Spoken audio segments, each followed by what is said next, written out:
Outside the world of Westminster, some very online voices have been claiming that the Pfizer vaccine was not tested for transmission, and therefore, they claim, the country's hugely successful mass vaccination drive was somehow wrong-headed.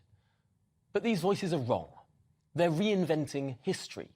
During the vaccination drive, medical professionals were telling us that vaccinated people should still take precautions, as they may be able to pass on the virus. Let's look at this article from January 2021. It highlights Jonathan Van Tam saying vaccinated people can still pass on the virus. Indeed, many criticised the medical establishment for being too cautious at that time, not explaining that vaccines significantly reduced transmission, as all the evidence suggests that they did. Indeed, by April 2021, Public Health England did publish evidence that even one dose of COVID vaccine could cut transmission by up to half.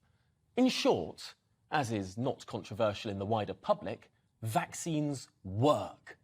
Let's get more now with this from Tom Whipple, the science editor at The Times. And Tom, why is it that this sort of conspiracy theory bubbled up over the past couple of weeks that somehow the Pfizer vaccine didn't knock transmission?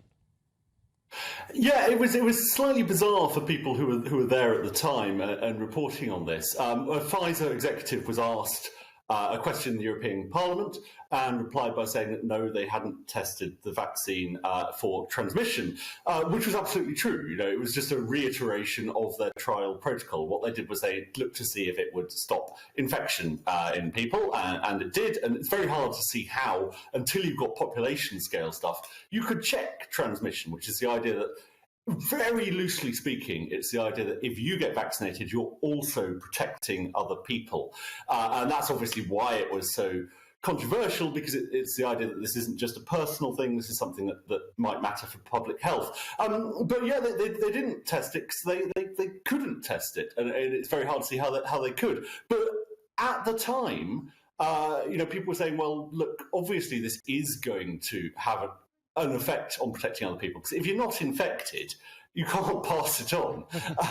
The study you pointed to, which was a Public Health England study, was looking at what happens if you're infected as well. So if you're infected having been vaccinated, you are additionally less likely to pass it on. So that 50% would have come on top of the effect that the vaccine had, which at its base level of preventing infections. But yeah, it was this weird implication, this sort of the idea of both revelatoriness and mendaciousness, when in fact they were simply repeating what we'd known all along, and indeed which everyone reported.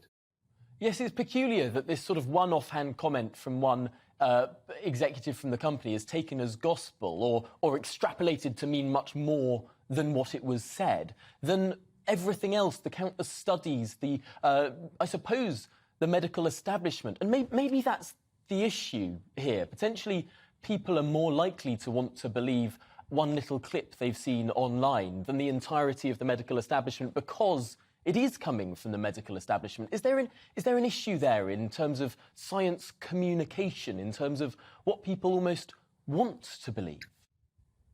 Yeah, I think there's a group of people who have got very cross about COVID. Perhaps there's a lot of people who've got very cross about COVID, and a lot of it's understandable. There were a lot of people who got very cross about the idea of mandates for vaccines, passports, coercion, all of these things, which aren't happening now, but you can understand why people got cross. I think the issue is that, as has been the case throughout the pandemic, to an extent, what we've needed is a debate about policy, and we've ended up having this debate about the nature of reality.